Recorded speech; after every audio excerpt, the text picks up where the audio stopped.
Chapter 23. And the whole multitude of them arose and led him unto Pilate.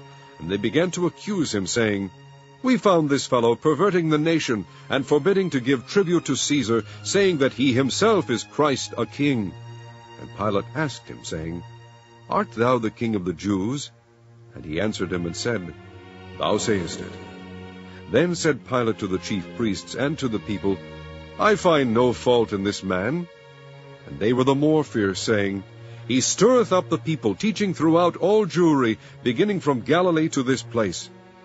When Pilate heard of Galilee, he asked whether the man were a Galilean.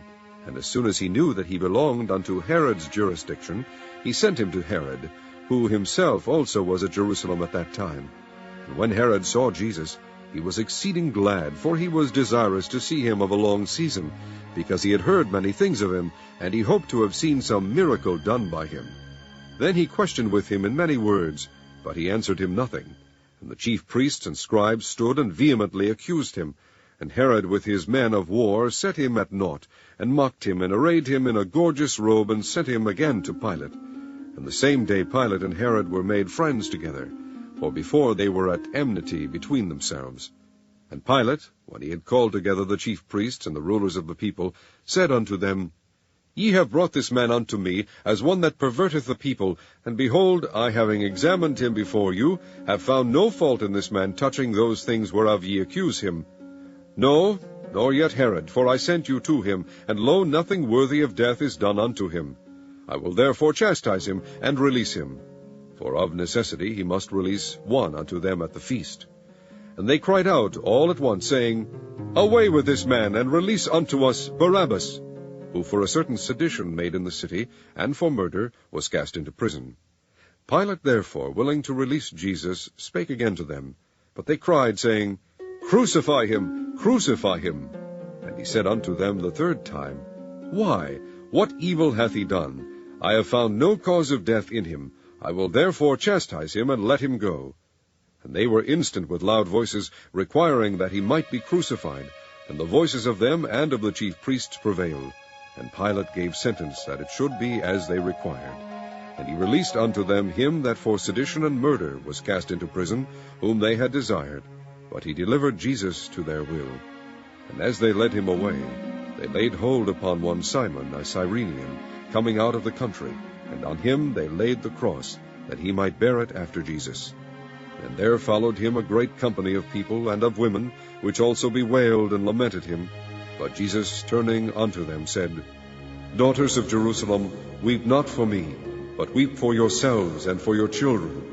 For behold, the days are coming, in the which they shall say, Blessed are the barren, and the wombs that never bare, and the paps which never gave suck. Then shall they begin to say to the mountains, Fall on us, and to the hills, Cover us. For if they do these things in a green tree, what shall be done in the dry? And there were also 2 other malefactors led with him to be put to death. And when they were come to the place which is called Calvary, there they crucified him, and the malefactors, one on the right hand, and the other on the left. Then said Jesus, Father, forgive them, for they know not what they do. And they parted his raiment, and cast lots. And the people stood beholding, and the rulers also with them, deriding him, saying, He saved others, let him save himself, if he be Christ, the chosen of God. And the soldiers also mocked him, coming to him, and offering him vinegar, and saying, If thou be the King of the Jews, save thyself. And the superscription also was written over him in letters of Greek, and Latin, and Hebrew, This is the King of the Jews. And one of the malefactors which were hanged railed on him, saying, If thou be Christ, save thyself and us. But the other answering rebuked him, saying, Dost not thou fear God, seeing thou art in the same condemnation? And we indeed justly, for we receive the due reward of our deeds, but this man hath done nothing amiss. And he said unto Jesus, Lord, remember me when thou comest into thy kingdom.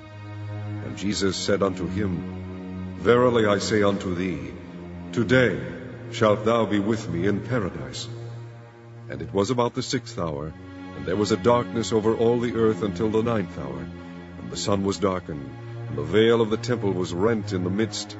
And when Jesus had cried with a loud voice, he said, Father, Into thy hands I commend my spirit. And having said thus, he gave up the ghost. Now when the centurion saw what was done, he glorified God, saying, Certainly this was a righteous man. And all the people that came together to that sight, beholding the things which were done, smote their breasts, and returned. And all his acquaintance, and the women that followed him from Galilee, stood afar off, beholding these things. And behold, there was a man named Joseph, a counselor, and he was a good man, and a just. The same had not consented to the counsel and deed of them. He was of Arimathea, the city of the Jews, who also himself waited for the kingdom of God. This man went unto Pilate, and begged the body of Jesus. And he took it down, and wrapped it in linen, and laid it in a sepulchre that was hewn in stone, wherein never man before was laid. And that day was the preparation, and the Sabbath drew on. And the women also, which came with him from Galilee, followed after, and beheld the sepulchre, and how his body was laid. And they returned, and prepared spices and ointments, and rested the Sabbath day according to the commandment.